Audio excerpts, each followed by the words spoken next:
علانيته الآن ترند على مواقع التواصل الاجتماعي، كل الناس تتصور معه. لا إله إلا الله والقبول. شخص علانيته ربي رزقه. طبعا يا شباب عادهم يحسدوا خالد شايع كمان يتصور معه ويطلع معه فيديوهات يقولوا له أنت لقط فلوس مشاهدات من ظهر الرجال.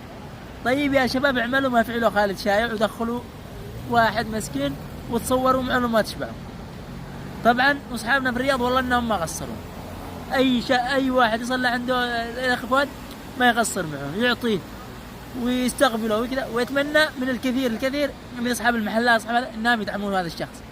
تخيلوا يا شباب ان هذا الشخص عدو ما قد تزوج، شوفوا كم قد عمره وعدو ما قد تزوج. وطبعا في اليمن حالته على قد الحال، يعني مستاجر موتور يطلب الله فوق الموتور.